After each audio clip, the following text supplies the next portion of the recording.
The main issue I've been having is whether William is dead or alive. And there are a couple different things to consider here. Firstly, he is seemingly in a new endoskeleton, which would indicate that he's dead and Glitchtrap's consciousness is just being transferred into Burntrap's spot via the recharge station. But his head is clearly visible. Like, you can see his skull and his actual human jaw, meaning that he could still be holding on to this world via that head, especially given who we're talking about here. The most stubborn to ever grace our screens. This also can't be a new endo, and just the model that they're using for the others since it was easier and they could release the game faster. This seems to be indicated by the way that Burntrap walks. If this was a new endoskeleton, why would he be shambling like a zombie? But the claws and repaired sections to the actual endo also seem to indicate that this is also a new endo and possibly even Glamrock Bonnie's. So there's a whole lot of wrong going on here.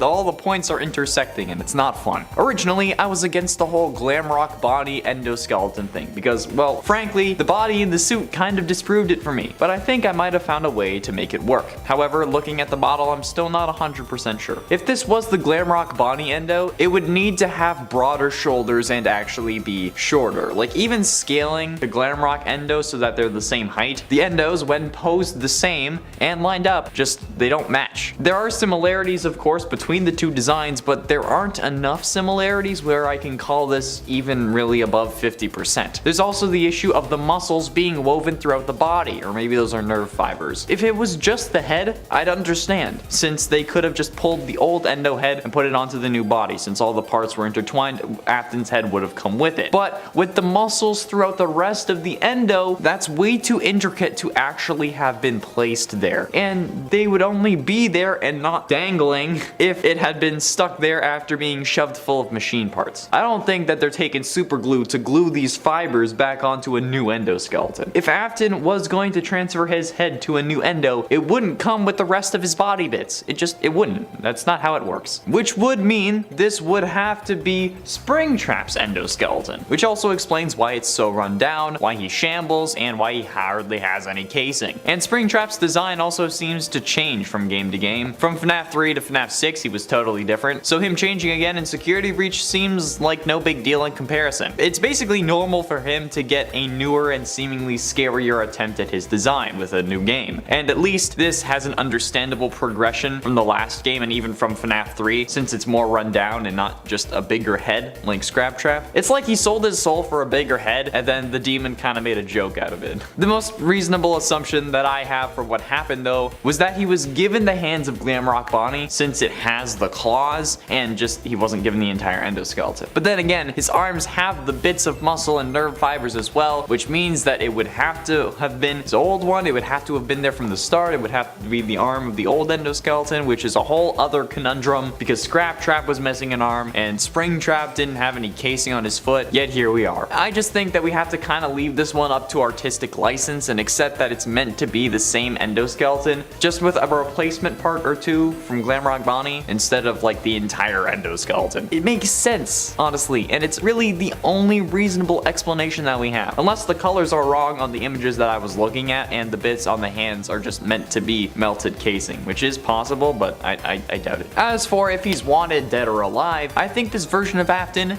is actually finally dead. And honestly, I'm happy about that because it means that even if he's still here, we can kill him off for good. This is the most logical conclusion to me because, well, other than him basically being only a head, this guy has had multiple backslides of, oh, I'm dead, just kidding. And this time around, while we instantly predicted that he had indeed survived, I think that Scott is finally flipping the narrative on us. We predicted it, so it's not gonna happen. Afton is no longer connected to his body, as we can clearly see from the formation of Glitchtrap. And Glitchtrap being created would only be possible if Afton died, since the one you should not have killed was dead set on keeping him breathing. But Burntrap, this guy doesn't even have lungs anymore. So yeah, this version of Afton's body is dead, but his consciousness lives on. Like how there's like the conspiracy that Walt Disney froze his head. Yeah, well, that's kind of what they did with Glitchtrap. And then that programming was probably uploaded into his old host, or I guess vessel, since I've been rewatching Supernatural. Basically, this guy would be impossible if he wasn't just Afton's code loaded onto an endoskeleton. Plus, the eyes are clearly robotic this time around with purple pupils, rather than the previous iterations that had seemingly real eyes, Afton's actual eyes, since it was in suit mode after he got snapped. And opening his head in those like secret FNAF 3 screens revealed that it was actually like his eyes because they were seemingly in the same place. So, all in all, here's the story of Springtrap as far as I can tell. During the FNAF 6 fire, Afton passes out. Not dead, but still somehow alive thanks to the one you should not have killed, Crying Child. This leads to the events of Ultimate Custom Night that sees Afton stuck in his own mind trying to escape so that his spirit can move on. But Crying Child, represented by a golden bear like the one who crushed his skull, tries to keep him stuck, until eventually he throws everything that he has at him. 50-20 mode. After being so weakened by the fire, William survives this attack on his mind, and Crying Child's spirit is set free, hence the spasming bear at the end of that mode. That's him burning as the fire sets his soul free. William's soul then latches onto the nearest thing that it can find, one of the hard drives in the storage room that the Springtrap animatronic was being kept in. One that gets scanned to create the Freddy Fazbear virtual experience as the company tries to rebuild its reputation. Then, not wanting to waste the land that was bought for their company, Fazbear Entertainment begins building a new pizzaplex on top of their old location. Whether this is due to Glitchtrap possessing someone higher up at the company through the game, or someone just wanting to save money, is up in the air, but the remains of the FNAF 6 simulated pizzeria are buried under the pizzaplex's foundation. That's when Vanessa comes along, our player character from Help Wanted, who reassembles the 16 cassette tapes in an effort to destroy Afton once and for all, but ultimately fails. When our mind is distracted by following Tape Girl's instructions, William locks us in our mind and in the Princess Quest minigame that would later get ported to an arcade cabinet for insurance purposes. And by insurance, I mean like insurance on Vanessa so that she wouldn't easily be able to escape. As Vanny, William then uses the animatronics to dig out his body and put his old endoskeleton in a recharge station so that when he's able to transfer himself back into it, he'll be able to move. After all, at this point, he's not a spirit, but simply coding, which means that in another game, if he is still alive, we'll actually be able to kill him off. He also gives his old suit some upgrades in the form of Glamrock Bonnie's hands and right foot. Why would he not go with a new, more powerful endo, you ask? Because it's William and his Spring Bonnie suit. It's his body in there. Of course he'd want it back. He's been that way for like at least 40 years at this point. It's all he knows. Then, as Gregory and Freddy jump down into the pit, William can sense it. Either because he's an animatronic, because one or both of them are meant to be his kids, or something else, he activates his body even though it's not fully charged and tries to take over Freddy. He's not fully charged, hence the shambling, which Gregory ends up preventing with fire, which has surely traumatized Afton by now, and considering how he's only code, this time fire would actually finish the job. Eventually, the place actually catches on fire, and Freddy and Gregory escape, but the blob grabs hold of William. Whether it was to save him or seal his fate is unknown, but this almost certainly isn't the end of William Afton's story. And at 10, William Afton. I've said it before and I'll say it until the day this stops being an issue. Springtrap contains the body of William Afton inside. We see Purple Guy run into the Golden Spring Bonnie suit at the end of Five Nights 3, where due to the moisture in the air and William's rush, he ended up getting trapped inside thanks to the spring locks, and then he ends up collapsing, but take note, we never really see him die. He's just twitching, as he was in the trailer to that game, and while yes, Michael may be literally purple now, as his flesh decayed after Ennard entered him in Sister Location, just because he's literally purple doesn't mean he's the killer. And just because when Michael says, "I'm going to come find you" at the end of Sister Location, and then Springtrap appears, that does not mean that Springtrap is him. We see that Michael was at Sister Location, and this camera movement takes place at Fazbear Fright. That was burnt down by Henry in an attempt to kill William because we all know who did it. William is inside Springtrap, not Michael. Scott even confirmed this when talking about MatPat's timeline after Ultimate Custom Night came out, saying if you're hung up on the whole Will Trap versus Mike Trap debate, watch MatPat's video. And in that video, MatPat says that it is indeed William in the suit, not Michael. There you go, please, stop. And at 9, it's a suit. While the Springtrap suit contains William's body, it is still a suit. The Golden Bonnie animatronic was a spring-locked suit, which as Phone Guide tells us is a specially designed suit that doubles as both animatronic and suit. Meaning that the spring-lock mechanics in the Golden Bonnie suit would retract like some form of even more complex Iron Man and create enough room for a person to climb inside and wear like your normal Chuck E. Cheese suit. Obviously, they weren't amazingly designed since there were some flaws. Like when they get wet, the spring locks can close easily, which is why Michael got bit in FNAF 4 and why William got snapped while in the suit. The suit also is clearly meant to be a suit since it has 5 fingers and 5 toes, which the other suits are lacking in favor of 4 fingers and 3 toes. It's even more clear when looking at the secret menu screens for FNAF 3, where on rare occasions you can see a skinless William Afton trying to get out of the suit by prying the head open. Yeah, it's weird. And it ate secret room. All Freddy Fazbear locations had a secret room, a room that was secret because it was invisible to the animatronics, meaning that while every other room was programmed into their pathfinding, this room wasn't, and because it was never mentioned to any customer. Only employees that were around before they sealed them up. Why did they seal up these rooms? Because William Afton was stuck inside one, and if they just closed the one, that would look kinda suspicious. Use twitching in the Spring Bonnie suit. This is seen in the FNAF 3 final minigame where we see William run into the suit and then collapse. This is the safe room as indicated by the fact that the Shadow Freddy can find it, but you as an animatronic are physically unable to enter because your pathfinding doesn't allow it. William uses this to hide inside and then dismantle you as you try to find him, but he ends up unintentionally releasing the spirits of the children he killed. After he gets snapped in the suit, they fade away, but are only really put to rest when you get the good ending and give Golden Freddy the party she wanted, even if it's not enough for her to let go, which is kinda salty. I mean, like, it must have been a really bad cake. Come on, puppet. Chop chop.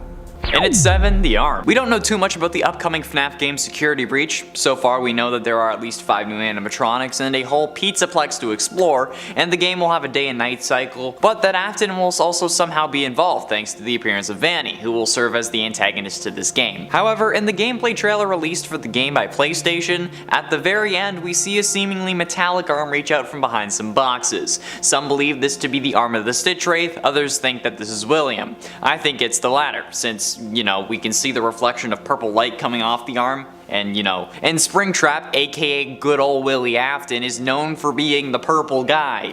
This combined with the fact that he's trying to escape the game indicates that he will in fact be successful, and his goal of achieving eternal or everlasting life will be complete, since now he exists as code, and can, I'm guessing, jump from animatronic to animatronic. And that's probably going to end up being a feature in the game after Security Breach, if there is one. And at 6, no clear motive. We know that William Afton is the purple guy and that he is the Springtrap and that he is the killer, but what we don't know for sure is why. We know his boy gets chomped and then he sets out to put him back together as a robot, but he was killing kids before that even happened. What we don't know is why he's doing it. We know he sets out to create more Remnant in an effort to unlock the secrets to eternal life or something like that after he discovers Remnant, but why did he start killing kids in the first place? Did one act like Braith and just really piss him off? Was it just something he wanted to try? Is it some weird fetish? He clearly feels emotion since he felt sad after losing his son, sad enough to block out the woman Ballora represents from his life, but we don't know 100% why he killed Susie in the first place. Do you have any theories? Do you have any idea why he could have done it? Let me know in the comments because figuring this one out may be the key to solving the rest of the lore that we haven't really figured out already. Halfway through into number 5, Final Nights. 2 words. Kill me. I don't want to deal with this thing, so if I'm ever in a situation where I come into contact with this thing, be it virtual or in the real world somehow, I'm going to tell it to kill me. Because no. Just no. This thing is horrifying, and there is only one real image of it. The suit over the exoskeleton is even more torn and tattered, and the glowing dots for eyes make it not any better. My pants are now the color of this animatronic because of it. How does William even have glowing dots for eyes? Like, shouldn't he just have normal eyes? Because he's still human, I'm so confused. Look, this thing could find me in broad daylight with a million people around it and be frozen still, and I still wouldn't mess with it. This thing looks crazy. Why is Final Nights so goddamn terrifying? It scares me with the Reaper puppet, and it scares me with its version of Springtrap. I don't know if it's just an Easter egg or an actual antagonist, but I don't plan on sticking around to find out. And for Scraptrap. Scraptrap is the same as Springtrap. Pink guy is purple guy, is Springtrap, is Scraptrap, is William Afton. There's an entirely separate debate online that is along the lines of William is Springtrap but Michael is Scraptrap or something like that, and it's just ridiculous. Why would that be true?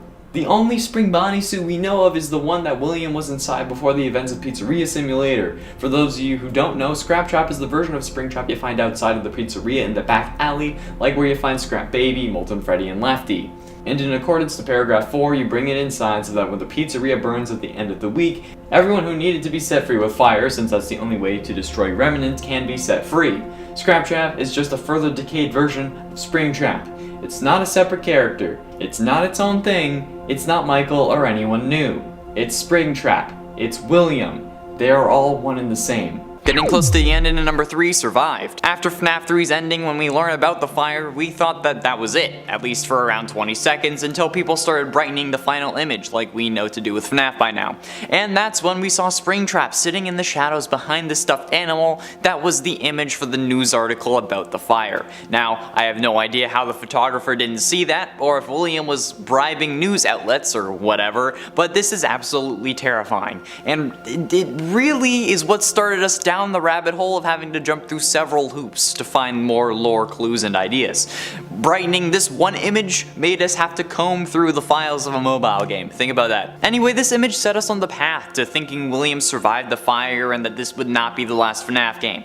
I don't know if this was supposed to be the point of the Easter egg, like if it was somehow to allow for more games in the series if Scott wanted to, but hey, either way, it happened. And here we are, 5 games, 15 books, and more later. Still questioning everything about this series, so time well spent. And 2 names. Springtrap has gone by many names, some being before the name was known, like when the Five Nights 3 trailer came out, some being just simple mistakes. However, they all existed, and technically you could also say that Springtrap went by all the names that the Purple Guy did since they're the same person, but I'm going to ignore that. Springtrap has also been known as, well, Springtrap, William Afton, Michael Afton, Scraptrap, Spring Bonnie, Golden Bonnie, and most interestingly, Hybrid. This name was brought on when the trailer for Five Nights 3 was released, and technically it was right. The fans assumed that Hybrid was in fact a hybrid of all the toy animatronics which he used to build himself, which could have been the inspiration for creation from The Joy of Creation. But in fact, Springtrap is just a hybrid of human and animatronic suit,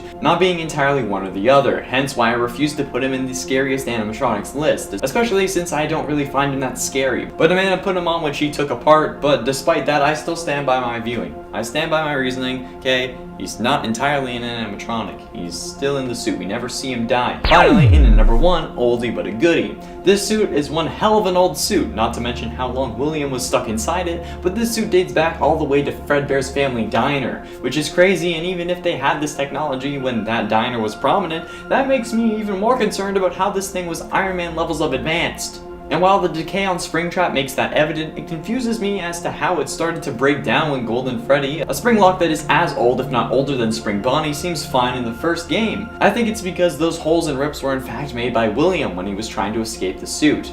We see him trying to pry off the head, so it would make sense why he would have torn off bits of fur or even removed the whole foot in an effort to be set free. What do you guys think about the Springtrap decay? Let me know your thoughts down below. And 10, Spring Bonnie. Spring Bonnie, while being canon in the main series, has only been showed in 8-bit cutscenes. It very well could have just been an animatronic too. But looking up Spring Bonnie on Google Images actually is pretty creepy for something that's only been in 8-bit and supposed to not be scary, since it's just an animatronic with an exoskeleton, or exosuit. For some reason, I find this more unsettling than the normal Springtrap. Maybe because I've been looking at normal Springtrap for so long that I've just gotten used to it? I don't know. The look of the completed and pristine Springtrap just puts me on edge for some reason. Maybe it's Maybelline, maybe it's because I think I'll be the next victim. Either way, Spring Bonnie is scary. I was gonna make a joke like Spring Bonnie is spring scary, but it didn't work. I don't know why I thought of it. In a 9, Draw Kill. This Springtrap was drawn in the style of Draw Kill. At least that's what the image said. I was unable to find the original author since the 3 versions of this that showed up were small and Pinterest links that didn't give any credit, so that's unfortunate. But this thing sets me on edge. And not only this, but searching Draw Kill Springtrap on Google will get you a load of monstrosities that will haunt your nightmares for the next few weeks. I'm not quite sure what it is about this animatronic that makes it so creepy. I just know that it's creeping the hell out of me. Why does this misfortune continue? And at 8, Toy Springtrap. Toy Springtrap is what it sounds like. Springtrap in the form of Toy Bonnie instead of Golden Bonnie. Well, actually, Golden Toy Bonnie. This is creepy as hell. Can you imagine being stuck inside a toy animatronic? Like, obviously I'd like to be stuck inside Toy Chica, but not for so long that the parts of plastic start coming apart and deteriorating and my flesh starts melting and rotting away. Yeah, I don't like the thought of that, and yet here we are with Toy Springtrap and it hurts my feelings. Like on a deep level. Like, at least they didn't do this to Chica, otherwise I think I would be crying on camera, and the editors would leave it in because they like to watch me suffer, just like the rest of you do. And 7, No Head. So no head? The suit doesn't have an endoskeleton head, get your mind out of the gutter. It's actually impossible for it too, since even with the crazy advanced tech that these places have, you cannot move an endoskeleton head as they are presented in the games away enough for a normal head that just barely fits inside to fit inside. This is also shown in the menu screens when William is trying to remove the Springtrap head. There is no form of robotic head present. It's his eyes and his meat. How on earth would the face operate in the Springlock suit if there was no proper head? Is it just a different form of robot or like a different arrangement of parts to get everything working more efficiently? Because if that's the case, why isn't that the case with every animatronic? If it costs the company less to manufacture, I'm sure William would be fine with it if not encourage it, since he gets his daily fill of child murder and he saves a little bit of money on the side, so might as well. Well, maybe it's more expensive, but if that's the case, I'm sure it's easier to just make a separate suit than paying extra for a specially designed suit that doubles as both animatronic and suits. Like, just make a separate one. You can still kill kids in it. And it's 6, Nightmare Springtrap. We all love the Nightmare animatronics. They're some of the scariest things in the games that we've seen. But Springtrap was missing from the bunch, obviously, since this would have been before Springtrap was a thing, at least in the timeline-wise. And William caused the hallucinations anyway. But the fan versions of Nightmare Springtrap are some horrific shit. With the famous stomach mouth and razor-sharp munchers, this guy will eat your arm and left testicle for breakfast and then come back for seconds. And then will finish you off for lunch, then regurgitate you again come dinner. But you're also forced to deal with this cycle every day. And it's still you every day. You just somehow come back to life so he can eat you again. I don't know where this analogy came from. Like, I'm not okay. FNAF has actually broken me. Halfway through it at number 5, Survivor. The issue of how William was surviving so much was really on everyone's mind. He made it through being spring-locked, he survived 2 fires, he was really somehow the most iron-willed individual in the series, and we have no idea why. Or at least, we had no idea why. The main theory was that William had injected himself with Remnant, which is the molten form of metal possessed by a soul, which would have been the original 5 animatronics. This idea, from what I can tell, came from the books, since the novel version of William becomes incredibly obsessed with Remnant and trying to use it to grant himself everlasting life, like some weird kind of soul vampire, also known as a ginger. This seemed like a solid idea though, and explained away many of the random things he got through, but had one crucial flaw. The only way to destroy Remnant is with a fire, so he would have had to make it out of the FNAF 3 fire unscathed, which as we saw in Sister Location's ending, he didn't, since he was literally at the burnt down Fazbear Fright. Does anyone else find it slightly annoying that Fazbear Fright is both the name of the FNAF 3 location and the series of books revolving around like the short stories? Because I certainly do. It's very annoying. And for Springtrap Endo. What would Springtrap look like without an exosuit? Without the stuff that actually makes him look like Springtrap. A monster comprised of human flesh and gore and some metal thrown in. Yeah, Springtrap Endo is the endoskeleton of Springtrap with William Afton still connected. Not only does that sound painful as hell, it looks like it. But this thing is so bloody, honestly, a lot of it may be black and white, or something like that. We may not be allowed to show it on YouTube. Well, we probably could show it, but we may get in trouble for doing so. So, watch at your own risk there. YouTube, I said it. Are we okay? Are we good? And 3, Ultimate Custom Night.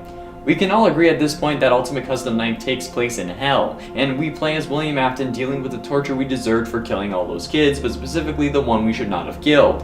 However, the confusing thing to me is that in Ultimate Custom Night, while we play as William Afton, we can also play against animatronics like Springtrap and Scraptrap, which are indeed versions of us. This is confusing to me, but it makes me wonder. Not about Willie being Springtrap, but about what the mechanics of this are. I suppose it could be that he did indeed create that monster, since he hid in the suit to feel more powerful when confronting the spirits, or perhaps it's because it was made of Remnant. Or it could have just been that the characters available are the ones that Afton deemed his greatest failures in his mind. It's even more confusing that in the game code, Scraptrap is referred to as William Afton. Scott.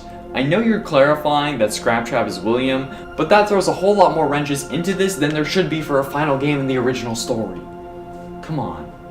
And ultimately, in at number 2, Ignited Springtrap. Ignited Springtrap comes to us from the wonderfully horrific and terrifying world of the Joy of Creation. Ignited Springtrap is what I feel like Springtrap would have been. With no jaw and his horrifying demeanor overall, this guy will make you bricks. I'm not even sorry about the swearing because this one was necessary. Normal Springtrap is bad enough, but crank it up to an 11 and then throw it into the real world and then all of a sudden you get this thing. And if you're unaware, the premise of Joy of Creation is that you play as Scott Cawthon and the animatronics are coming after you in our world. Hence the name Joy of Creation. But we will also be getting a new and improved version of this character thanks to the Fazbear Fanverse initiative. Thanks, Scott. Just makes everything more terrifying. Hooray! Finally, in at number 1, Garvey. Garvey is the penultimate antagonist in Dormitibus. As a human, he was a man who murdered the missing children. He later went on to get trapped in Spring Bonnie, becoming Springtrap, and then was burned to a permanent death in the Fazbear Frights fire. Garvey is a extremely grotesque version of Springtrap. The suit on his limbs and body are heavily tattered and shredded, and his organic remains are far more visible than they are for the normal Springtrap. His lower jaw is deformed and broken, which disappears on at least one occasion, showing Garvey's corpse, mouth, and jaw. Cause you know, why the hell not? And Garvey now has an unnatural animalistic stance, walking in all 4 limbs like a spider. His limbs also appear to be snapped in multiple places, alluding to the limbs being bent in unnatural ways, and the fact that his left hand serves as a foot and his left foot serves as a hand? What? He is also much bigger than Springtrap, or any other threat in the game. They were also named before the William Afton name reveal, I'm pretty sure, so this is just a random messed up dude, in at least Dormitibus lore. Yeah, no thank you, not anymore, no. Go away. In at 10, William Afton. Before Sister Location's release, we could only speculate as to the name of the individual we knew as Springtrap. Tons of names were made. Dave, Dylan, Trent, Kyle, Steven, you name it, and someone had claimed that this was Springtrap's name. However, the introduction of Springtrap's true identity, William Afton, was actually in the FNAF novels, more particularly The Silver Eyes, the first novel in the series. This was mostly shown to the masses by Matt Pat and his theory on the subject, but the response was actually practically divided, with a load of people glad that we finally at least had some form of canon name for the character, and others upset because Matt Pat had used the books for his theory, which don't share the same continuity as the games, despite sharing the same canon of Five Nights at Freddy's. This theory, however, was ultimately confirmed to be true during Sister Location's starting scene, where we first hear Afton speak, talking about Baby's various features. There's no doubting what you've achieved on a technical level. These are clearly state-of-the-art. There are just certain design choices that were made for these robots that we don't fully understand. We were hoping that you could shed some light on those. She can dance. She can sing. She's equipped with a built-in helium tank for inflating balloons right at her fingertips. She can take song requests. She can even dispense ice cream. With all due respect, those aren't the design choices we were curious about, Mr. Afton. In at 9, Eternal Torment. Ultimate Custom Night was a really interesting turning point in the FNAF series. The original Afton storyline was finally at a close, and this game was the ultimate capstone to that, with some important lore hints in the form of voiced lines that play when you get killed. However, this game still fits into the FNAF story, and serves as a link between the original story and the new one, the new story being Afton trying to escape the video game world that he got himself locked in. But we originally interpreted this game all wrong, since we initially thought that William was burning in hell, or at least stuck in purgatory. But as all Supernatural fans know, purgatory is just a giant forest where monsters kill each other for all eternity, not a security guard office where you have to fight off countless animatronics. But this idea, despite being solid with incredible amounts of evidence, was proven wrong thanks to the original final book in the Fazbear Fright series called Bunny Call. Wow, Scott really likes to act like he's ending things with Springtrap and then just totally doesn't. However, in this book, the story of the man in room 1280 tells the true tale of what's going on in this game. Afton is in the hospital, horrifically burned after the FNAF 6 fire, and is stuck in a coma, much like Crying Child was in FNAF 4. Eventually he wakes up though, which I'm guessing is him beating 50-20 mode, and is brought to a Fazbear warehouse where he promptly explodes and possesses a hard drive. Fun. And at 8, bribery. The fact that William wasn't caught, or that everything seems to go so perfectly for him, has to have an explanation. It's not like this guy just got that lucky. No way, not in Five Nights at Freddy's. There has to be a reason behind why the cops didn't check inside the bleeding and horrifically smelling animatronics. We know that this is the case because the newspapers from FNAF 1 confirm that the restaurants shut down thanks to animatronics smelling like death and leaking mucus and blood. Here's a quote from one of those clippings. Police were contacted when parents reportedly noticed what appeared to be blood and mucus around the eyes and mouths of the mascots. One parent likened them to reanimated carcasses. How were the bodies not found then? They could have tested the blood, found that it was similar to the parents if they didn't have any of the kids' DNA on file, and then easily have gotten a warrant to take the animatronics. But they didn't. The dead bodies were still never found and Afton was released. How the actual hell is that possible? The only way I can see, personally, is bribery. Like, William had to have been bribing these people, and they had to know that he was locked in the back room of Fazbear Frights, because why would they tear down a random wall to find that animatronic? It's impossible. There's no way that he just got released out of random chance. No one is that lucky. No. And at 7, Scorched Springtrap. Scorched Springtrap is different than its canon counterpart from FNAF AR. Scorched Springtrap in essence looks like a phantom version of Springtrap, like as if it was a hallucination in FNAF 3. Basically a burnt version of Springtrap after the fire at Fazbear Frights. Speaking of which, it looks like they just showed up across the street, because there's fire trucks over there. But I'm sure you're seeing it, so you know what I mean. Sure, normal Springtrap is pretty spooky, but this guy just takes it one step further and really messes with your head. It's ironic given how you can actually see Springtrap on multiple cameras in FNAF 3 as another hallucination. So Scorched Springtrap looking like a phantom makes sense. And at 6, Glitch Trap. Glitch Trap is very clearly meant to be William Afton in his code form. As Tape Girl says, he was created after they scanned a hard drive they were given that was meant to help with coding the AI for the animatronics. However, while this is evidently William, it's theorized by many that this is meant to be based on the original suit that Afton wore to lure kids away, or at least try to, since thanks to the newly released Faz Facts, which I covered in detail in another video, link is in the iCard, we now know that the first animatronics William built, or at least some of the first, had claws that could hide away items, which is a feature only present in the Funtime animatronics. So the Funtimes were built before the spring-lock suits used in Fredbear's Family Diner, at least they could be. So this would have to have been a suit used at the company before they even had animatronics. And he was also planning on going on a killing spree already, so we can always assume the worst. Maybe there are more kids that went missing out of their homes like suggested in the Midnight Motorist minigame. Who knows? And at 5, Fly Lures. He had to lure kids into the back room somehow, right? So dressed in the Spring Bonnie suit, he told kids all sorts of things to get them backstage. We know he told Susie, the girl who would later possess Chica, that he had her dog that was actually still alive, as indicated by the bleeding dog carcass in the Fruity Maze minigame and the whole Chica the high school year scene where she says, "I told them someone ran over his dog," or something like that. He'll be mine by the end of the day. I just know it. I told him that someone ran over his dog in front of my house. So we know he lies to bring kids backstage, where he ends up killing them for at this point unknown reasons, stuffs the bodies into the animatronics to hide them, and then leaves like nothing happened. It's like that meme where Pennywise is talking to Georgie and he's like, "I have brand new Pokemon cards down here," and then Georgie crawls in. Like, you know the one? For me it would be something like, "I have information about Stephen Amell returning as the Green Arrow down here." Or like I once made one that said, "I have all the other Pokemon you can't get in Sword and Shield down here."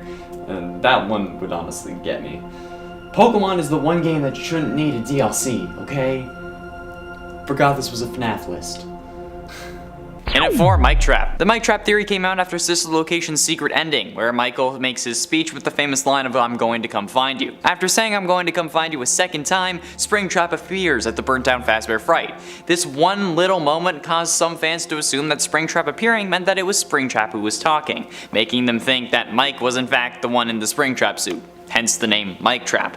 This, however, was simply to illustrate that Springtrap survived the fire, like we had been assuming, since Scott said in a Reddit or Steam post to check out MatPat's conclusion on this debate, and MatPat had concluded that it was William in the Springtrap suit.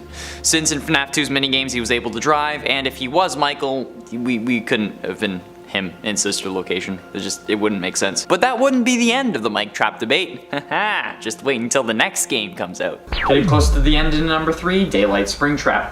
Daylight Springtrap is a version of Springtrap fan-made as a proposition for Dead by Daylight, a popular multiplayer survival horror where you play as either one of the survivors or the killer. The killer has options between the look and class of the killer, and this creation was a proposition for the game to add a Springtrap character, which would require a load of licensing fees, but we'll pretend like it would be possible. This thing would scare the living hell out of me in either game. It's just horrific. Just the horrific nature of these creations makes me sick to my stomach.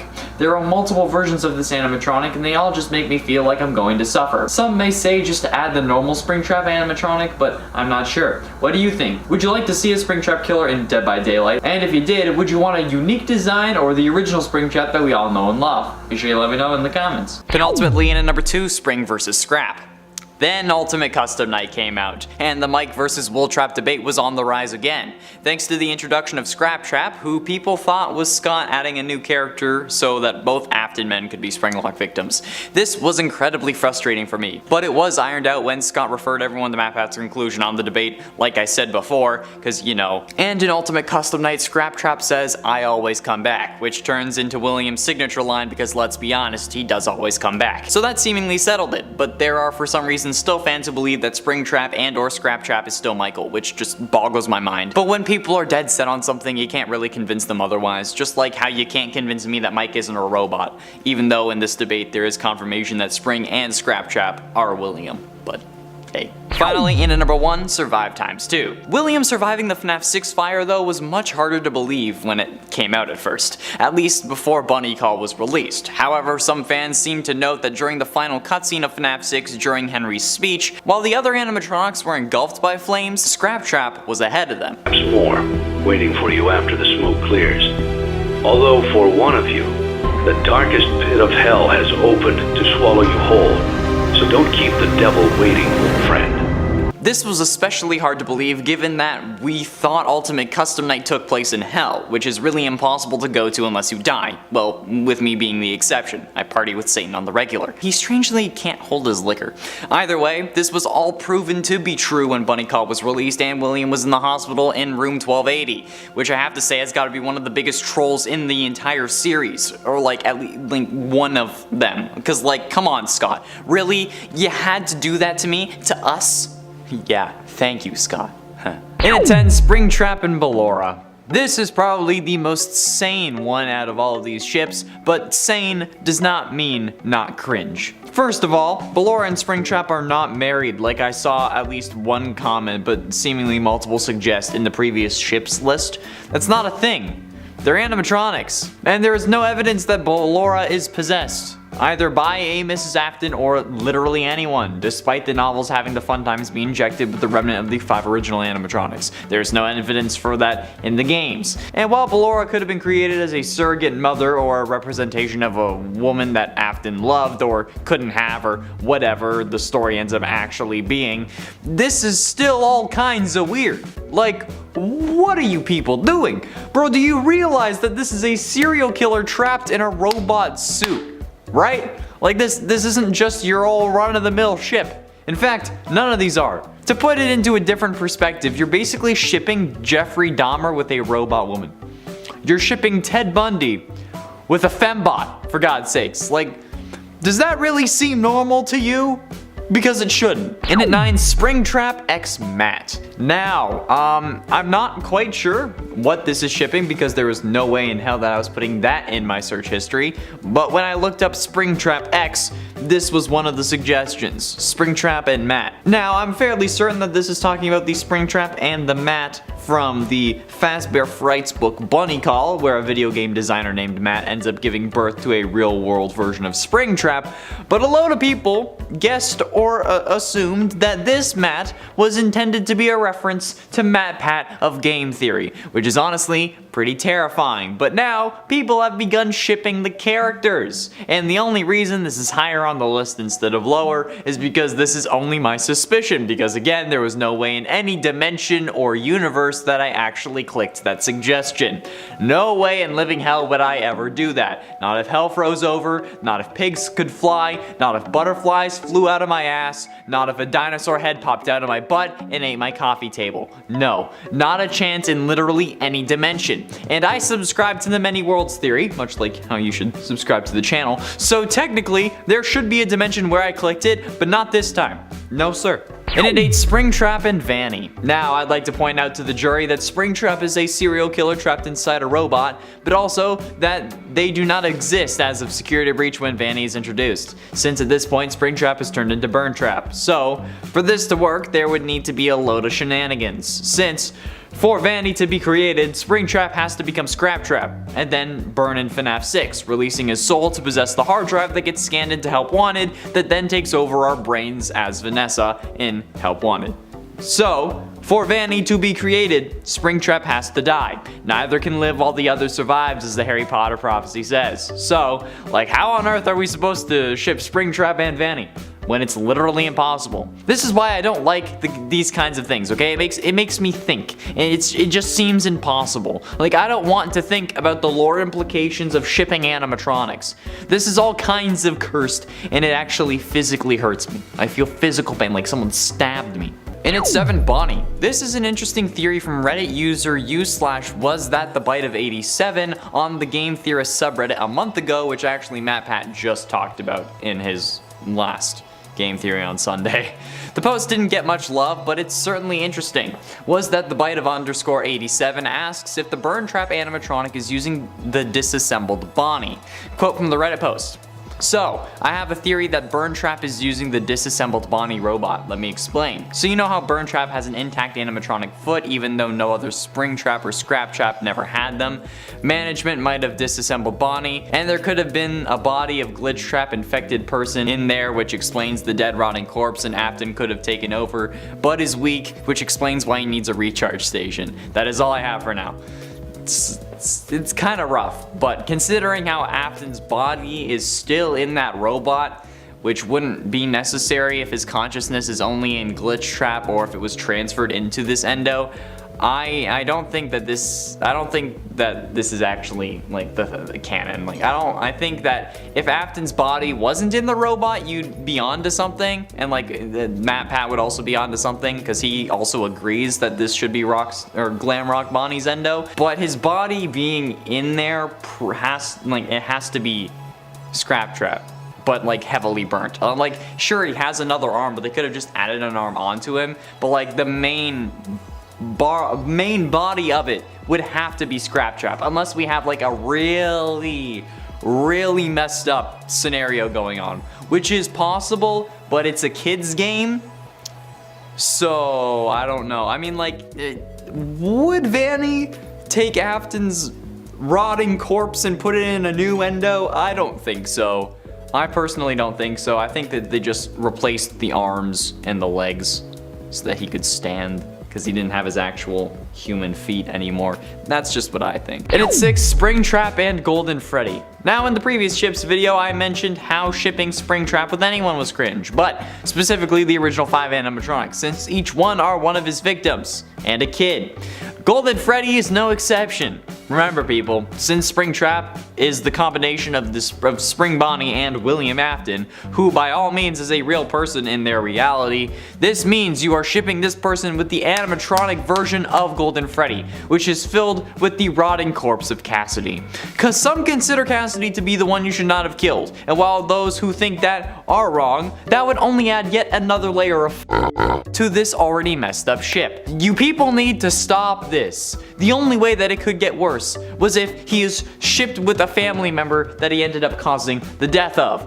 Oh wait, yeah. It's not on this list because it was too much for a whole number, but there is also a Springtrap and Crying Child ship that I think needs to be investigated by the authorities or something, because like that's not even like daddy issues, okay? That's mental issues. Plus, again, like the Vanny thing, impossible lore-wise. Halfway through into number 5, Ultimate Custom Night. I think we all know where William Afton he deserves to go, okay? One-way trip downstairs, or as Henry said, although for one of you, the darkest pit in hell has opened to swallow you whole, so don't keep the devil waiting, old friend. I'm still waiting, Afton.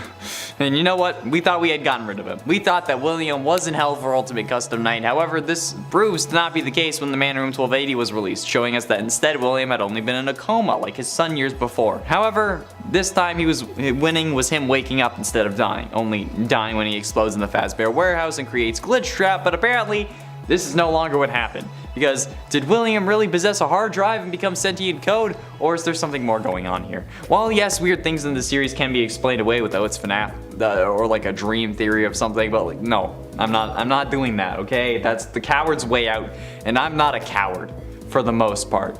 Although I don't want to play horror games. But like, just look. If Afton is in Burn Trap, he shouldn't be able to be Glitch Trap. The Ultimate Custom Night is just Burn Trap being in the pod. It's what he's seeing when he's in the pod. So everything we thought we knew about Ultimate Custom Night doesn't count anymore. And that's hella annoying because, you know what?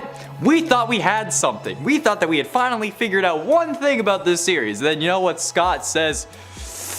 Up yours. And at 4, Springtrap and Sans. You know what? I'm gonna say what I said last time I brought this up because honestly, this is worse than almost anything else on this list. Like, why are you shipping Springtrap with Sans? That's not even a character in the series, for God's sakes. That is cringe.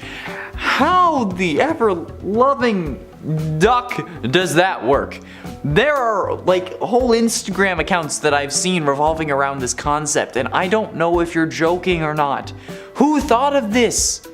What made this idea come to life? How many recreational substances were you on? Like, Sans is a 2-foot tall skeleton boy, and Springtrap is a dead serial killer who's taken more lives than years Sans has lived. Like, not really, because Sans is like 2 million years old, but that's even more weird. Like, do you see my point? The balance also is just kind of confusing. Okay, it's like someone who's like really short married to someone who's like 6 feet. It's like a 5-foot tall person being married to a 7-foot tall person. How does that even work? What? Like, Sans would need an actual ladder to have a proper conversation with Springtrap, let alone anything else. Like, not even a step ladder. Okay, you would need like an actual ladder. I wouldn't even bat an eye if they were using one of the extending ladders that fire trucks have on the top. Yeah, this is all kinds of screwy. And besides, at that scale, he's below level 2. So what's the point? Getting close to the end. In at number 3, Wanted, dead or alive. Forget it. Because, yeah, you know what? This is actually a good question in this case, since I don't know if Afton is alive or dead inside of the Burn Trap suit, okay? He was alive in the Springtrap and Scrap Trap suits, as we learned from the man in room 1280, because he was possessed by the one you should not have killed. But did he finally get put down after FNAF 6, or is he still kicking? Okay, his body is still present within the Burn Trap suit, or at least it partially is. His skull is still there. So, what's the consensus here? I don't know. The existence of Glitch Trap seems to imply that he's dead in the suit, but Ultimate Custom Night suggests that the one you should not have killed is still possessing him, which would be what he sees in the recharge station, which would mean that he's alive, and not because of the recharge station, but because the one you should not have killed would still be possessing him, which they would only do if he was still alive, since if we're being honest, the only reason that Afton was possessed was so that he could suffer, so being possessed after he's dead isn't really gonna do anything for Crying Child, because that Crying Child is definitely the one you should not have killed, not Cassidy. I'm saying it, okay? It's a thing. And the one you should not have killed would not be controlling Burn Trap to take over Freddy and turn things evil. It just goes against what we know about the character. So, I don't know at this point. I feel like he's probably still alive, but like just barely. Although, that means that Glitch Trap shouldn't exist. And ultimately, in at number 2, Springtrap and the Puppet. While this isn't as messed up, okay, there has been an awful amount of fan art about this ship that honestly makes me want to yak. Firstly, this is William's first victim, guys, so like, why would you ship them together? Secondly, the amount of art that I've seen where I have seen them with a baby is too much. Like a literal child, okay? People. These are robots, and one of them is a killer trapped inside of a robot with no vital human recreating organs existing. So, why are you trying to make them have babies? Please, for the love of everything that is holy, unholy, persistent, illegitimate, dark light, whatever you want to praise, for the love of it, please stop. It's wrong, it's horrifying, it's one of the most messed up things that I could think of. However, it still doesn't top our number 1 spot. And you'll see why in a minute. I can't handle this. Why? Why would you do this? This was originally going to be number 1. But I just didn't want to give the people who do ship this the satisfaction of it being on the top of a list. Because even though that would mean that it's the cringiest ship of them all, they ship the Puppet and Springtrap, so clearly they can't understand logic, and they would just see number 1 and be happy. And finally, And at number 1, Springtrap X Reader. This feels like a personal attack if I'm being frankly honest, because you know what, if I read one of these I would have been the reader and I don't want that to happen. Number 1.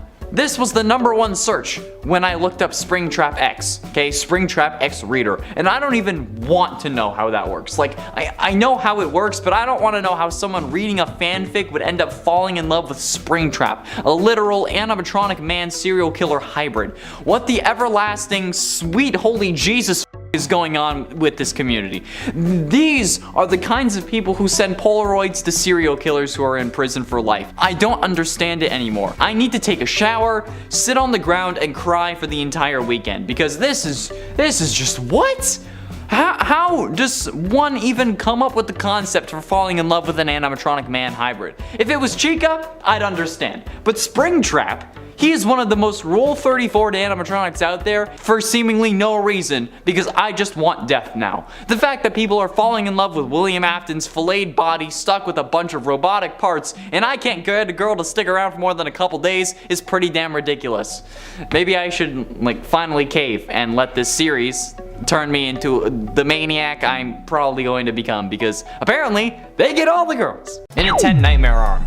The arm at the end of the initial security breach teaser drove the internet mad for like a week before we ultimately just said we'll wait for the next trailer. And with the most recent, which was the last trailer before the game's release, we still had nothing about that arm. And I guess I can understand why, but it was still frustrating. So you can guess that when someone tagged me on Twitter at Centimeter Monroe and showed me a picture comparing the security breach arm to the arm of Nightmare Freddy, I'd be intrigued. So intrigued, in fact, that I actually got angry, because if it's ever intended on being a Nightmare Freddy arm, I'm leaving, okay?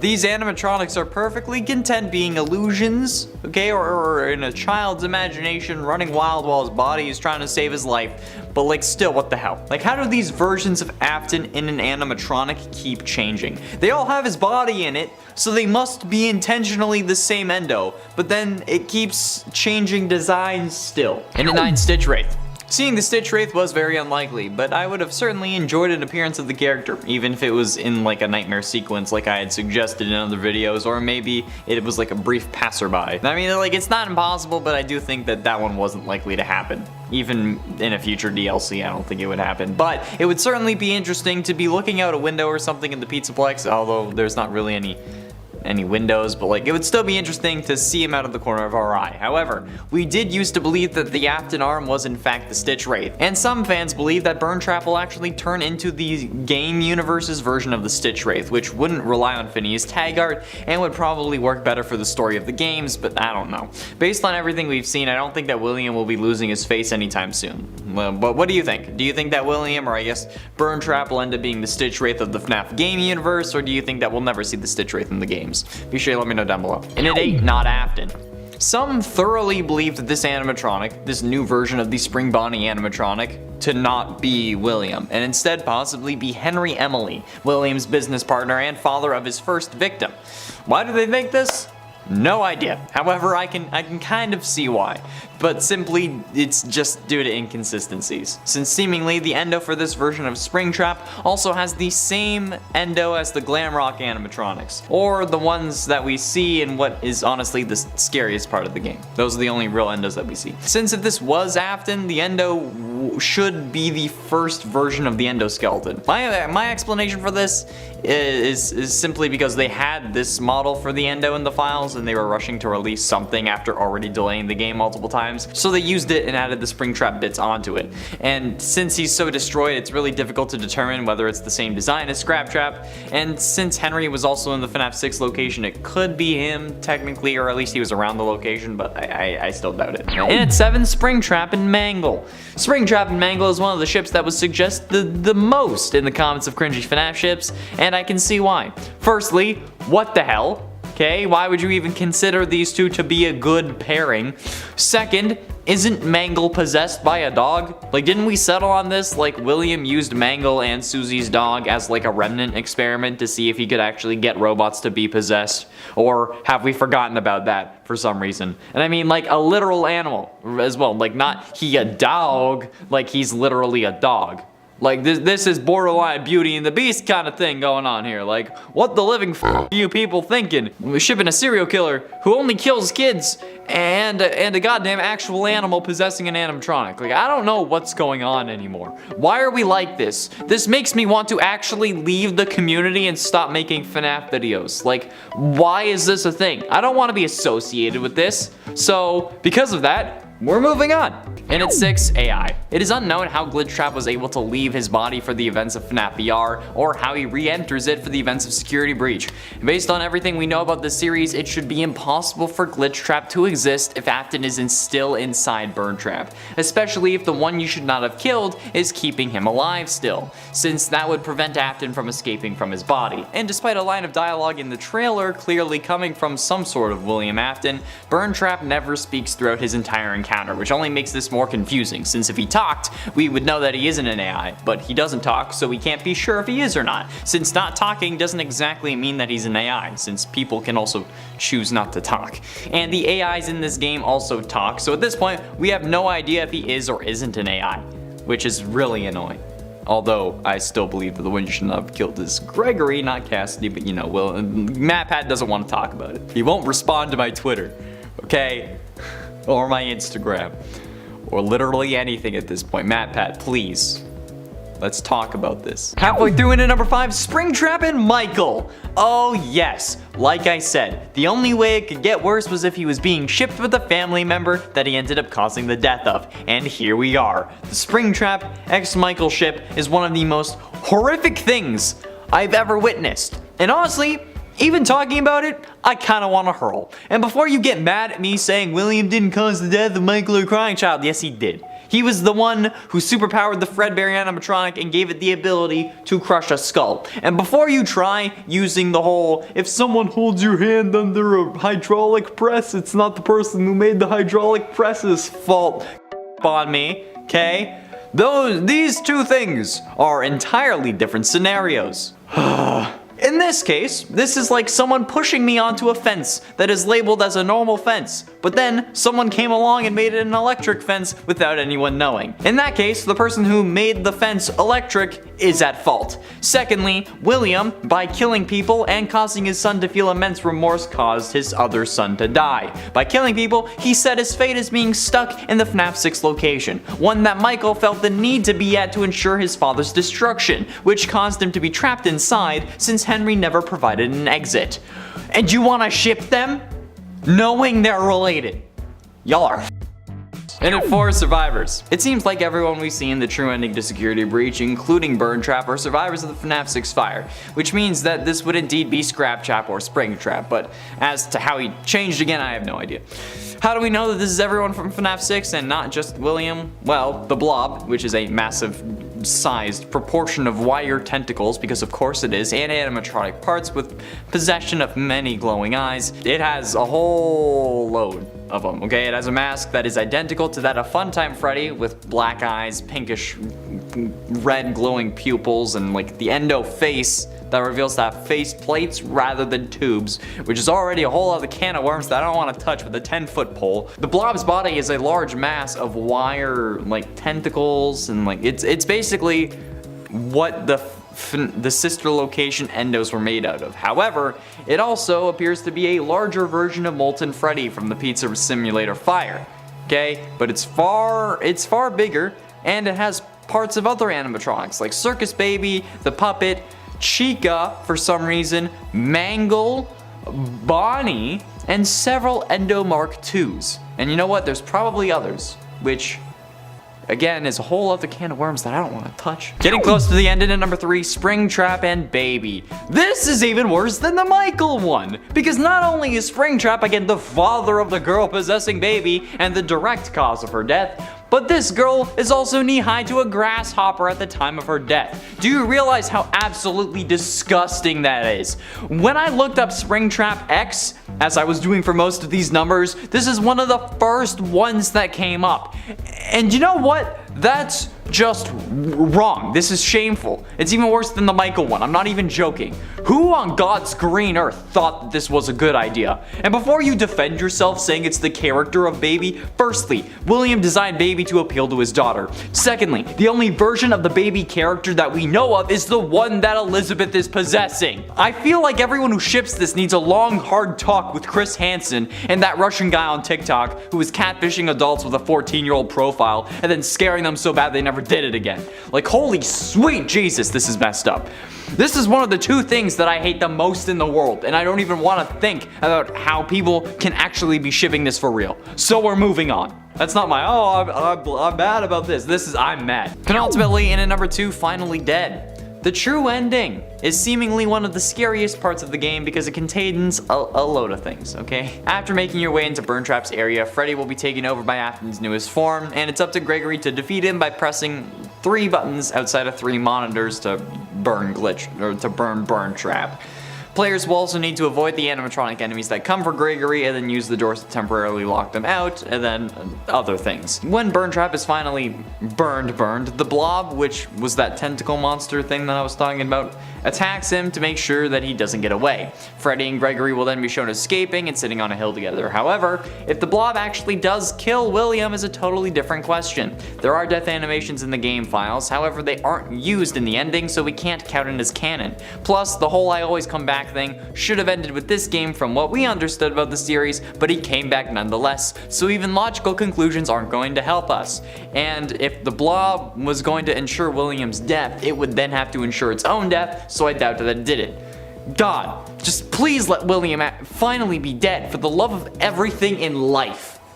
Please. And finally, in at number 1, comes back. I think that unfortunately Afton being resurrected or returning in some form or another is inevitable. I don't get why, okay? I think at this point we can move on from this killer. We have a new one, but a load of people seem to think that we need Afton back again. I put a poll up on like the Vanny facts lists that we know during the premiere. And even though the video is about Vanny, only 51% of people thought that she was better than Glitchtrap. And I think that speaks volumes as to who the favorite in this series is. Like, I get that we've grown up with Afton as the killer, okay, but hell, we didn't even know his name until Sister Location. Until that point, we were calling him after a frickin' color, okay? We've known this man's name for like 5 games. That's literally half the series. That's half the time the series has been out. The first 4 games didn't have him, okay? He was just like, he wasn't even a character in the first game. Just a mysterious man that Matt Pat compared to Nathan Dunlap, okay? Just end him, finally, please. The FNAF DLC is fast approaching, kind of. Maybe. But the question we're all left asking is, what exactly will this DLC entail? Will there even be a DLC? At this point, when it comes to FNAF, we have no idea. Mostly because the series is in an incredibly weird place currently. With seemingly no official successor after Scott, where could Steel Wool take the story to have it make more sense? And will that direction involve the game's secret main antagonist, Springtrap? That's what we're exploring today. Just like with any of these possible DLC videos, whether it be about the Choose Your Guardian concept or Glamrock Bonnie's return, we first need to check to see how possible it is with where we end up at the end of the game. Well, as far as we can, since the Pizzaplex, or at least part of it, seemingly gets destroyed at the end of the true ending. So, when we choose to stay, is it possible for Springtrap to have more of an impact? Well, it's not as clear as you might think. See, Springtrap at this moment is sat in the FNAF 6 pizzeria that's underneath the Pizzaplex, charging in his charging station. However, he only seems to come out of it when ourselves along with Gregory jump down into the final area. So to make this DLC possible, well, we would have to have him wake up for some other reason. Now technically it's unknown if when we drop down Afton ironically wakes up at the same time or if we triggered it somehow, but given that it's FNAF, I'm guessing that us triggering it is more probable and more in line with what the series story was intended to be. So for this DLC to include him, Afton would need to wake up for some other reason, be it maybe a power surge or something that messed with his power supply or potentially gave him a boost that he needed to get out of the charger early. Now that Afton is out of his charger for whatever reason, assuming that that's where the story goes, what could the possible DLC stories be? Well, I'm guessing that Springtrap would somehow be able to get back into the Pizzaplex, despite Freddy telling Gregory that the elevator would only be good for one trip. But who knows, maybe that's because of Gregory and Freddy's weight combined or something like that. Maybe with just Afton in it, it would be able to make more than one trip, since after all it is how the animatronics were getting down to dig the tunnel in the first place, right? Anyways, Afton probably would get back up and then start roaming around the Pizzaplex, probably corrupting anything that he could. This would probably lead to another ending where we would either defeat Springtrap in the Pizzaplex or then maybe have to lure him back down into the basement. But in my eyes, in my mind, I think that we should have to lure him down to the parts and service room. Mostly because Vanessa told us to come to the main stage once we got into the elevator when trying to escape after you get Roxy's eyes. But if you listen to Vanessa, then go check the stage. There's nothing there for you. It just seems to be a time waster so that Moondrop has a better chance of getting you. But in my eyes, this seems like more of a game mechanic thing than an in-game thing. Like in the game universe, all he would need to do to catch you is just make it to you instead of waiting until it's exactly 1 hour. So there would have to be some reason that she called you there in the first place, right? Well, maybe it's because that's where Springtrap was, and now we gotta bring him down to parts and service to dismantle him and end his spree for good. Maybe we can get some main antagonist action where the animatronics roaming the Pizzaplex are instead replaced with the main villains of Springtrap and Vanny. Kind of like Nightmare Fredbear, Nightmare, or Nightmarion style, since those characters also replaced all of the villains in FNAF 4 when they were out. This would definitely make Vanny and Springtrap seem more powerful and important than the other animatronics, especially if this only happened once we destroyed all three, since then we would assume that they were kind of tossed aside or forgotten since they didn't really work anymore. And I think that this would also help Springtrap be more menacing, because honestly, looking at him, this is the scariest design for Afton yet. This is the most terrifying version of Springtrap that we have ever had, and we don't actually have to or get to interact with him directly. We don't have a reason to really be scared of him. He doesn't chase us, he doesn't have any real power over us, we burn him from a distance through monitors while pressing buttons, and he only tries to take control over Freddy instead of coming after us, which is what helped us think of this character as a waste. But having him chase us around the Pizzaplex would be an excellent way of making him more unique and terrifying, especially if periodically he would cause us to be forced out of Freddy while trying to take him over, and the only way that we could save Freddy would be maybe to press another button at a save station, or maybe try to activate a save station or something like that, something that could possibly jam Afton's frequency or signal or something along those lines. Making Afton a bigger villain would definitely be a better way to go in my eyes, because this man was underused and really kind of wasted in this way, especially if they do decide to kill him off permanently, since now he's just sentient code after having his soul burnt out of FNAF 6's fire. But having him chase us around the Pizzaplex and making the Freddy mech useless at times and really just being a horrifying antagonist would really help sell how terrifying this version was intended to be, and something I feel should have been in the base game, since, you know, he's the most iconic character in the entirety of the FNAF series, you know, purple guy, the main killer, something that was teased in the very first trailer and then yet maybe had 5 minutes of screen time, unless you're bad at the game like I am, and then in that case he had like 30 minutes to an hour of screen time. And don't even get me started on how horrible his death was, if that was even a death. Killing this man off screen is probably the rudest thing I think Scott could do to me. Like, I want to see this man, and this man being William,